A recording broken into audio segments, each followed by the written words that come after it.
In the newest patch of World of Warcraft, for the first time ever, Horde and Alliance players can team up to do dungeons and raids. Now despite this, over the game's history, members of the opposing factions have teamed up hundreds of times. And there's one particular event of Horde and Alliance members joining forces that is barely ever talked about, and it's in an ancient Warcraft book written by Chris Metzen called Of Blood and Honor. The story we're going to talk about today involves the noble paladin named Tirion Fordring and the honorable orc named Eitrig, and how the brotherly bond they developed with one another was one of the first ever instances of Horde and Alliance teaming up.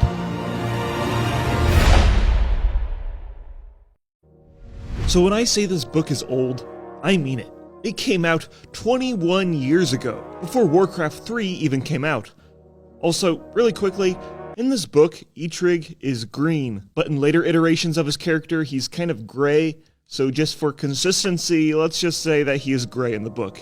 Okay, look, when your universe goes on for this long, some stuff kind of just falls through the cracks, okay? So timeline-wise, this book is set between Warcraft 2 and Warcraft 3. Years have passed since the Second War has ended, and the humans are rebuilding after a devastating conflict. The once enraged savage orcs have been thrown into internment camps after their defeat. Tirion Fordring is the governor of the settlement of Hearthglen in the Kingdom of Lordaeron. The paladin was a skilled ruler and never let his town's defenses falter during the war. Although, as of late, there are rumors from various human kingdoms that the orc forces are on the move once again. Tirion mounted on his hardened warhorse named Mirador and patrolled around his settlement to see if he could find any suspicious activity.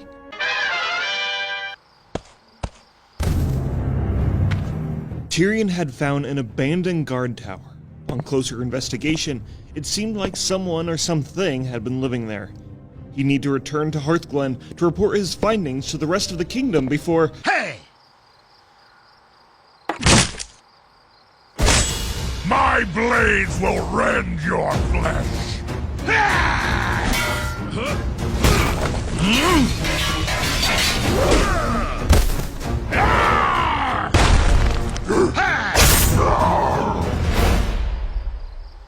Tirion had slashed the orc's thigh, crippling him for a moment. The paladin could have dishonorably butchered the orc right then and there, but that would be against his paladin code. If he was to win, it would be a good, fair fight.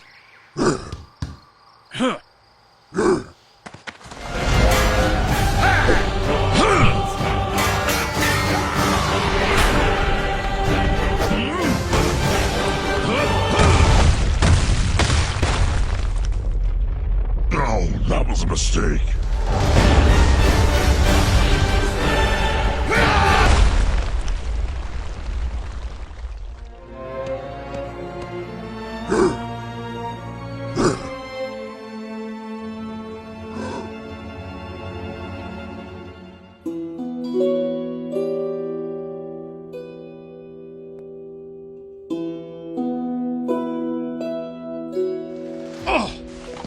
Fantastic!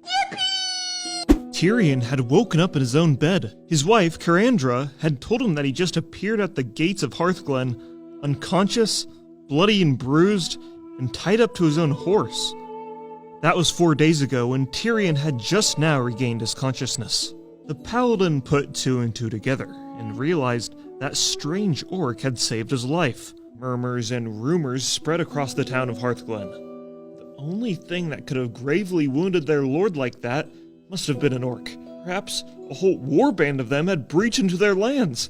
The two previous wars they had with the Greenskins had put them on edge, and some protested that they should be proactive and send out hunting parties this instant. But Tirion was their ruler, and ordered that no such thing would happen.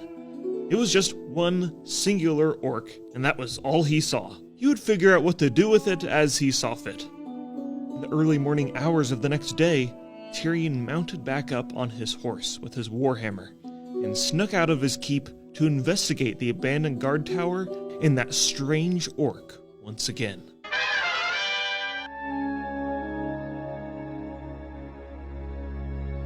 Hello.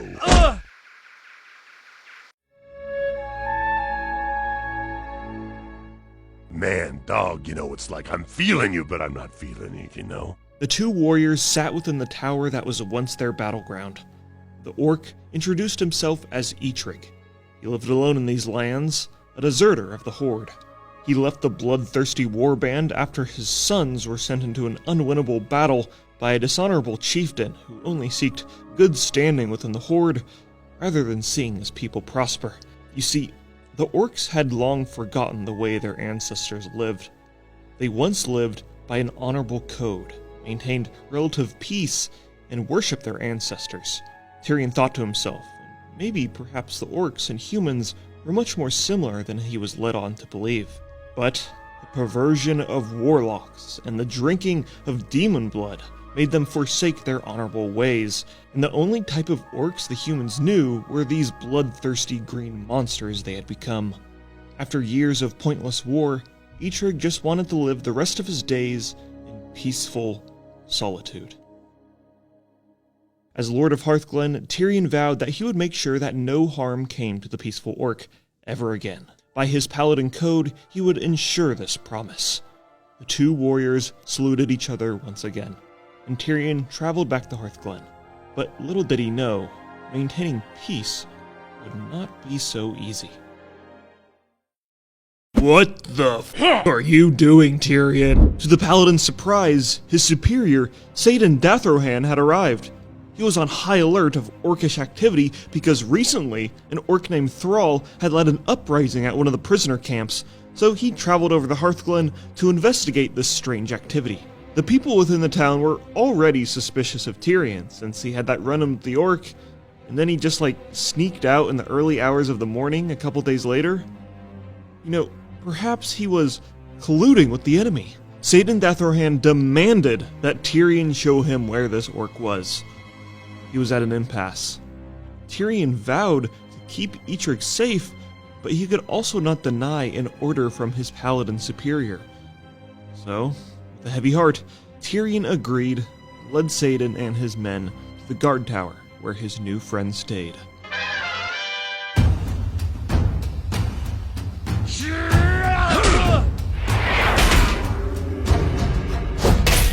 Obviously, Saidan and his men were not there to shake hands with Eitrig. He was imprisoned and would later be tortured for questioning. Any information they could get on the rogue orcs in the area would be critical.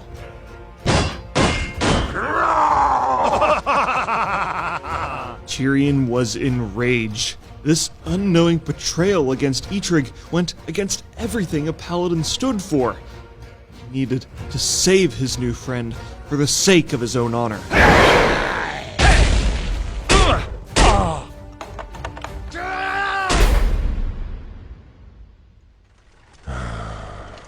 Tyrion was thrown in a cell for his treachery.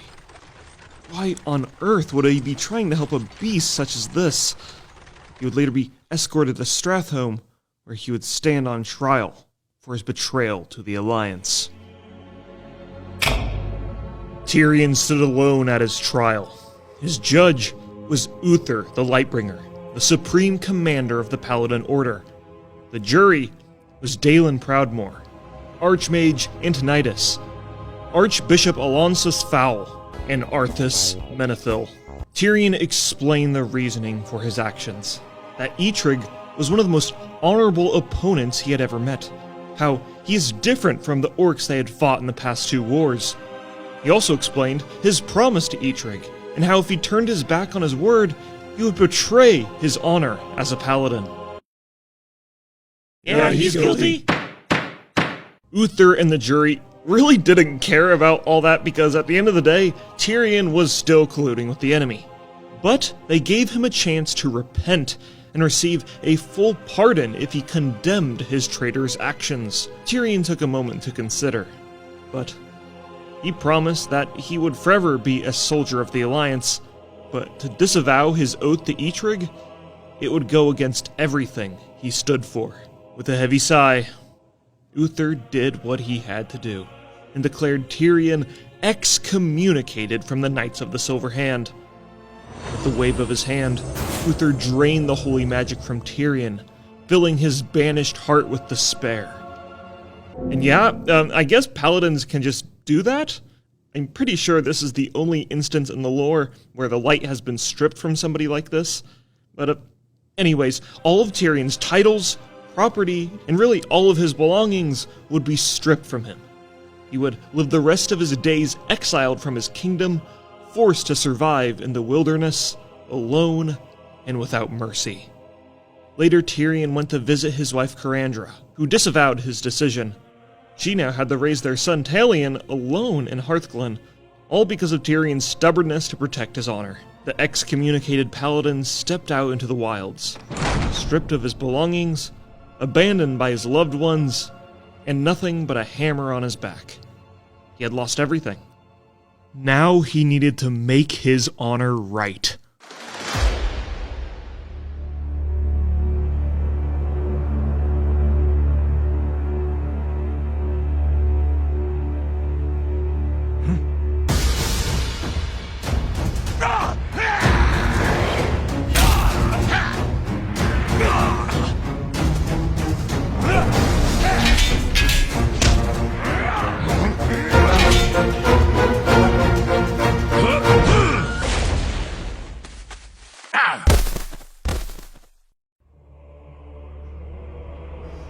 Tyrion had picked some impeccable timing to rescue Eitrig from his execution because Thrall and his liberated band of orcs were currently pushing an assault on Stratholme. With the guards distracted, it allowed Tyrion to sneak out of the city and into the forest to tend to Eitrig's wounds. Tyrion inspected the orc's body to realize he wasn't even breathing. Paladin got on one knee, begging the light to answer him. Light, grant me one final blessing. Give me the strength to shatter these bonds. The powers of the light was not something that could be stripped from him. It came from within. He had sacrificed everything to maintain the values of a light-imbued paladin. And it is with this undying faith he would achieve the impossible.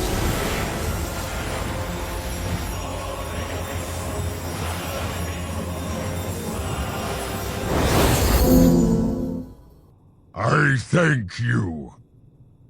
Tyrion had channeled all of his holy power into resurrecting Eitrig from his untimely death. While resurrection might be a very common thing in-game, lore-wise, this is an incredibly rare event that only happened a small handful of times in the universe's history. Loktar, friend. Thrall and his band of orcs introduced themselves. He was the war chief of this new horde that shared similar ideals and respect of honor like they did back on Draenor. They were actually assaulting Stratholme to rescue Eitrig, who is a legendary warrior they wanted to add to their ranks. Eitrig agreed to join them, and Tyrion turned to leave. But Eitrig stopped him.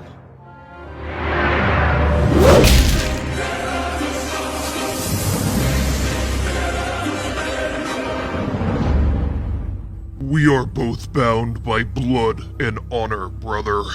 I will not forget you. And that is where our story ends today. But you might be wondering, did Tyrion and Eitrig ever cross paths again? Hell no! Across all of WoW's expansions, they never interacted once. Tyrion did interact with Thrall, but mentioning the first time they ever met never happened. But it's not like this book never happened. In classic WoW, Tyrion is still exiled and hanging out in the Plaguelands. He would later form the Argent Crusade and play a huge role in defeating the Lich King, and then he died at the start of Legion.